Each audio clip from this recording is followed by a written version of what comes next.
Hi again. I'm back. Glad to see you're back. This is segment 2 of our snare drum technique. All right, we left with the ability to play full rebounded strokes, getting the feeling of the stick doing all the work instead of us doing the work. And this happens, why? Because of this nice neutral fulcrum. Not tightened up like this, not extended like that, but just the way your hand is. Because as soon as you tighten up, the whole machine tightens up. The analogy I use is try to walk with your toes like this in your shoe. It locks this whole huge set of muscles, your leg, and you walk stiff-legged. Well, it's the same way here. If this gets tight, everything gets tight. And it really, really is limiting in terms of what you can do on the instrument when that happens. So we start in such a way as any tension that's generated is released. It's like breathing in and breathing out. Okay, so hopefully you're comfortable with that.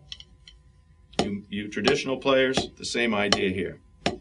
Okay, now I'm going to show you an exercise that I've used with my students, and they all think that it's really good because it helps them.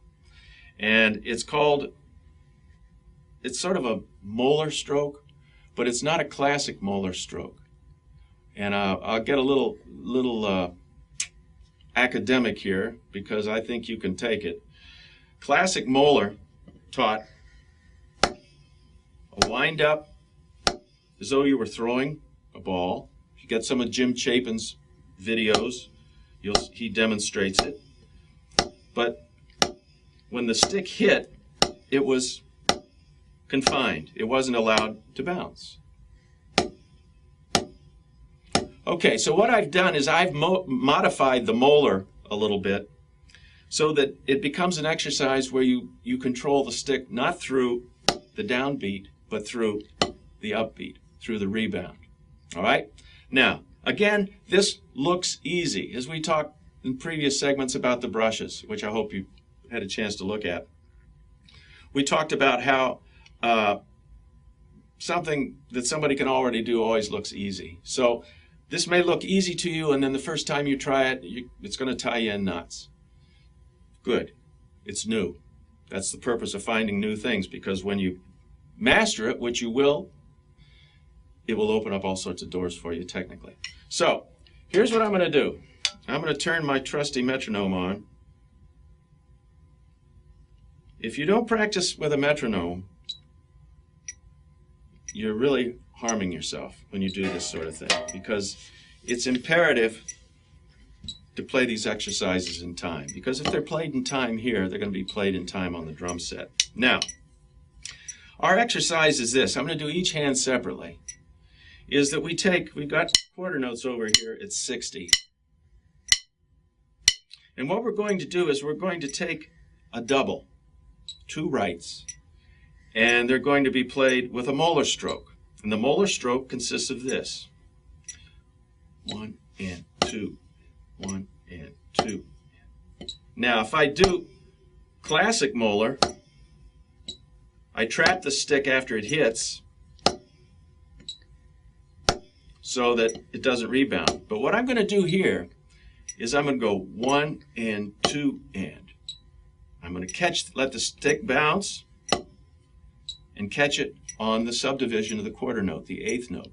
1 and 2 and 3 and 4 and 1 and 2 and 3 and 4 and. Now you notice what I'm doing here is I'm utilizing my entire arm. Why? Because I needed the whole arm to fill up all that space. It doesn't mean I have to play that way. But just as walking involves the coordination of your ankle with your knee, with your hip, drumming involves the coordination of the wrist, the elbow, with the shoulder. Now, if you've been taught level system, you're used to playing that way. Moeller lifts from the butt of the stick. Level system lifts from the bead. So this is the big difference. You're going from this to this. All right? Now, what happens is, I'm going to do this in slow motion so that you can see how it incorporates the whole machine here. And again, this is based upon that neutral, loose fulcrum that we talked about. Because if this is tight, and I try to do that big arm wind up that's characteristic of Moeller stroke, it won't work because everything's locked up. But if I hold it loosely, what happens is I'm really going to exaggerate this. I'm going to take it all the way up to there, and then the momentum of the stroke and the weight of the stick opens your fingers. You come down, it hits, it bounces, and you catch it. So you see, every part of this is involved in the playing. You're developing finger dexterity, you're developing wrist looseness, and you're developing upper arm mobility. So even if you never use this technique, it will still help you in terms of just adding to your breadth of ways that you can play the instrument. And it will teach you how to play in a relaxed way, in which any tension is released through the actual act of striking the drum. So I'm going to finish this segment up with just some strokes with the right hand.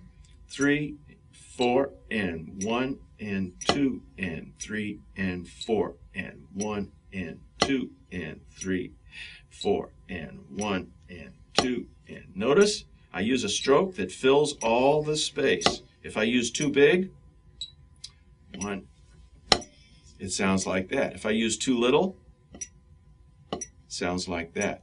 And you notice the stroke is not there to fill the space between the notes. That's why it's good to practice this slowly. It's like putting yourself under a microscope, and you can really become aware of what it feels like to control that upstroke.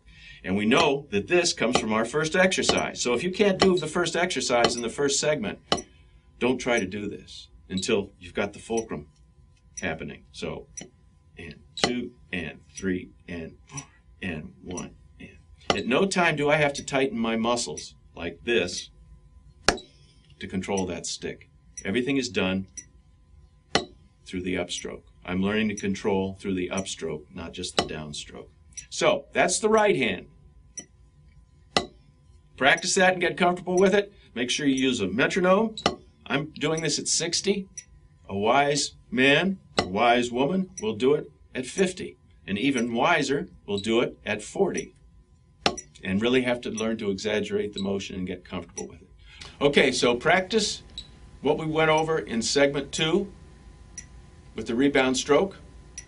And we'll see you in segment 3 to go ahead with it, dealing with traditional grip rather than match grip. Because we know if you play match grip that your left hand's going to be the same way as your right, or your right hand's going to be the same as your left. Okay, thanks. See ya.